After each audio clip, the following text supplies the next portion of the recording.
নমস্কার, এমজেআই কিচেনে সকল বন্ধুদের স্বাগত জানাই। আমি ভালো করে ধুয়ে জল ঝরিয়ে নিয়েছি। এরপরে দিয়ে দিচ্ছি হলুদ, একটু লঙ্কা গুঁড়ো, লবণ আর দিয়ে দিচ্ছি সামান্য তেল। ভালো করে সব মাখিয়ে নিয়েছি। এটা আমি 10 মিনিট মতন রেখে দেবো। আমি এবার পরের ধাপে যাব। টমেটো আলুগুলো কেটে নেব। আগে পেঁয়াজটা কেটে নিয়েছি।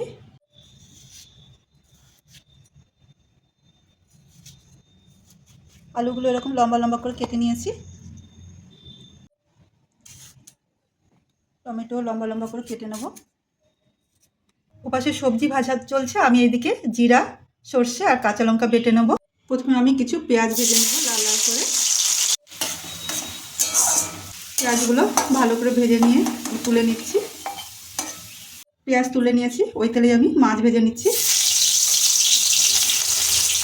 এক পাশ ভাজা হয়ে গেছে, আমি মাছগুলো এবার উল্টে দিচ্ছি। মাছ ভাজা হয়ে গেছে, আমি এবার তুলে নিচ্ছি। তেল কমিয়ে নিয়েছি, ওই তেলে আমি দিয়ে দিচ্ছি কালো জিরা আর জোয়ান ফোড়ন। একটু নাড়বো। এরপর আমি দিয়ে দিচ্ছি থেতো করা রসুন আর একটা ছোট্ট টমেটোকে আমি ভেজে নেব। আমি এর মধ্যে দিয়ে দিচ্ছি কেটে রাখা আলু আর টমেটো। ভালো করে মশলার সাথে মিশিয়ে ঢাকা দিয়ে কুক করে নেব। চাপা দিয়ে হাই ফ্লেমে টমেটো আর আলু মশলার সাথে 2 মিনিট মতো কষিয়ে নিয়েছি।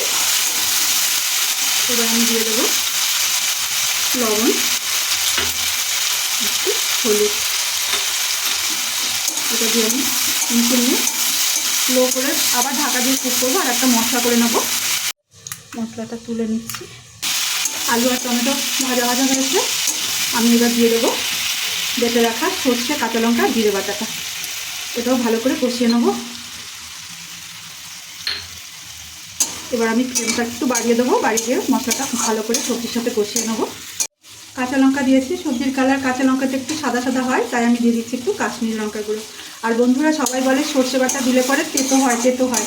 এটা সাদা সর্ষে। সাদা সর্ষেটা যদি আগে মশলার সাথে কষিয়ে রান্না করে খেয়ে দেখুন, একটুও তিতো লাগবে না, ভালো লাগে।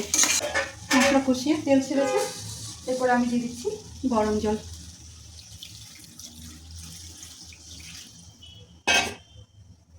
ভালো করে মিশিয়ে নেব।